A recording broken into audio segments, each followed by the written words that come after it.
الحمد لله والصلاة والسلام على رسول الله و على آله و صحبه و من والاه و بعد. امروز ما نیز همو درس گذشته را تعقیب میکنیم. ما حدیثی را از سنن ترمذی و مسند احمد ابن حنبل رحمه الله با نمبر 3551 پیش کرده بودم و در تعقیب و یا در سلسله همو درس انشاءالله درس ما جاری است در آینده ها هم و امروز هم همو درس تعقیب میکنیم.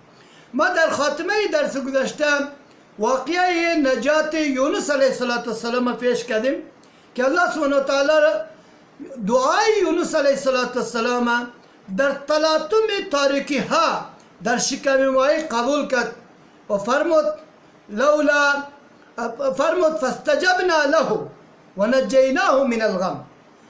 گفت که من یونس علیه السلام دعایش قبول کردیم و نجیناه من الغم، از غم و پریشانی که لایق حال یادو شده بود که شدت و مشکلات، ما گفتیم که مشکلات تاریکی ها و خصوصا در تنگترین بندخانه یا محبس که عبارت از شکم ماهی است، در اونجا بند است. لیکن قوت دعا و اثر دعا را ببینیم. وقتی که دعا میکند یونس علیه السلام، الله سبحانه و تعالی دعای از او را قبول میکند و او را از مشکل ترین مشکلات ها و از سخت ترین مصیبت ها نجات میدهد. فاستجبنا له و نجیناه من الغم.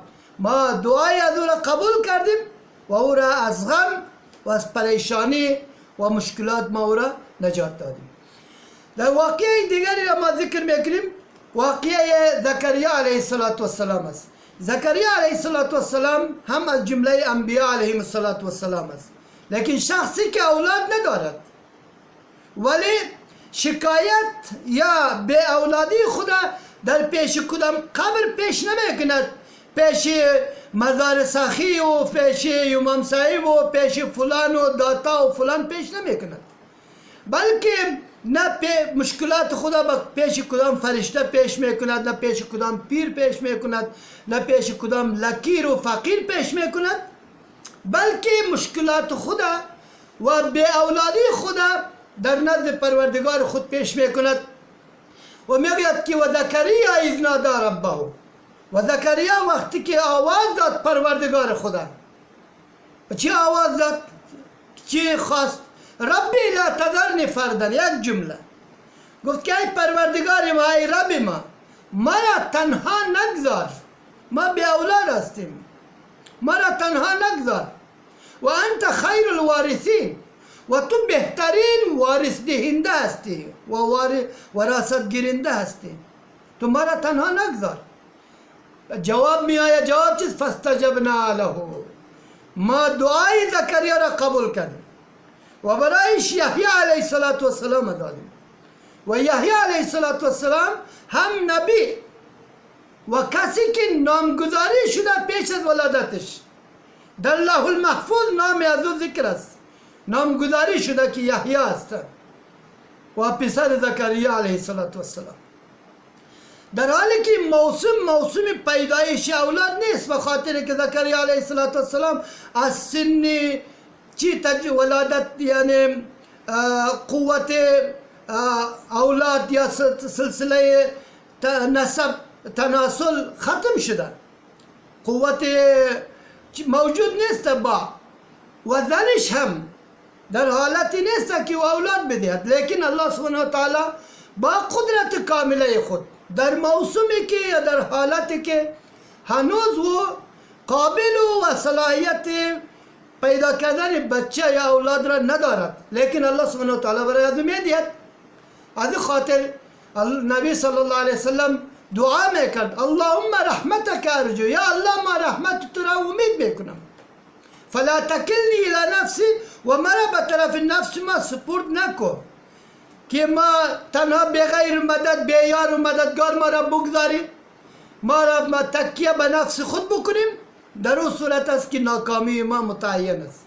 هر انسانی که او به نفس خود اعتماد میکند و او رحمت پروردگار امید نمیکند، تو در حقیقت ناکامی از او یقینی است.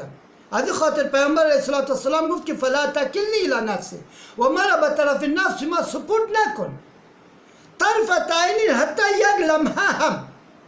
اگر یک لمحه یاری و نصرت پروردگار شامل حال ما نباشد، ناکامی ما متعین و یقینی است.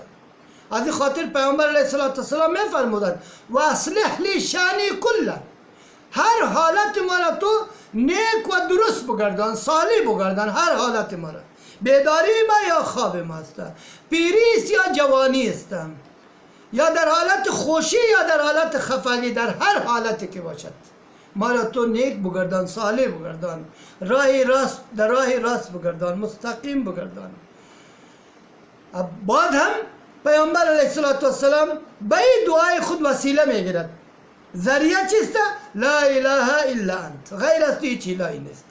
نه ملک مقرب و نه نبی مرسل، نه امام غایب و نه امام حاضر و نه پیر و نه مرید و نه قبر و نه زنده و نه مرده، هیچ کسی نیست.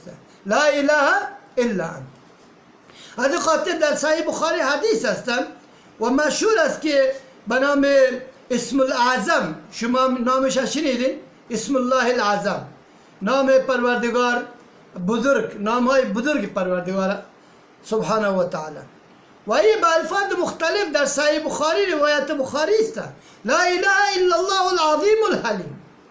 لا اله الا الله، اله نیست مگر الله العظیم و بزرگ است. ذاتش بزرگ، اسماء حسنایش بزرگ و صفاتش بزرگ و افعالش بزرگ، همه چیزش بزرگ است.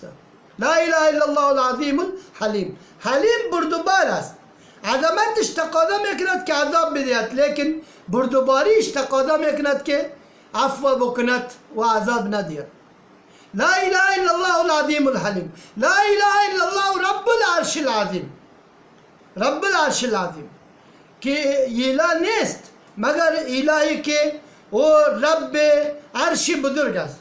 لا اله الا الله رب السماوات و رب الارض و رب العرش الکریم، که اله نیست مگر رب السماوات و رب زمین ها و رب آسمان ها و رب عرش کریم هم است.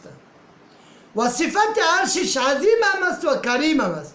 عظیم به اعتبار فیزیکی، یعنی به اعتبار وجود، و کریم به اعتبار صورت و به اعتبار هیبت و به اعتبار زینت است. کریم هم است. اگر ما به این دعا بکنیم که به این دعا از الله بخواهیم، الله سبحانه و تعالی هر مشکلی که برای انسان پیش می شود در زندگیش، الله سبحانه و تعالی و مشکل از دور میکند. لیکن ما گفتیم در درس گذشته، ما مردم در قلب مردم خوف داخل میکنیم.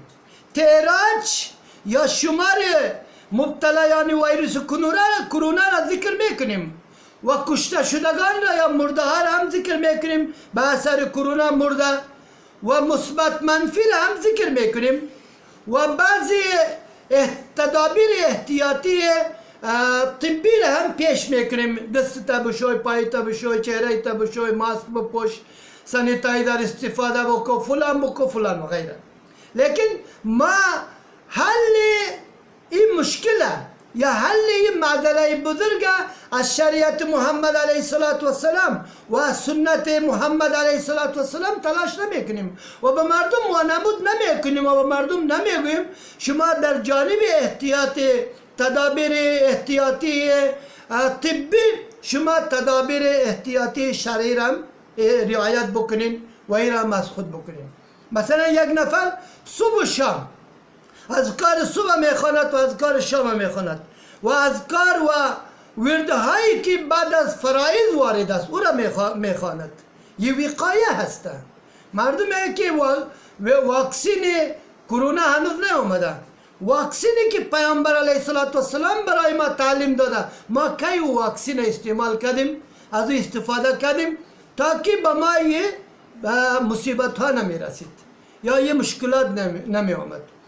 از این خاطر پیامبر علیه السلام همیشه از این مشکلات ها دعا میکرد میگفت اللهم انی اعوذ بک من الهم والحزن.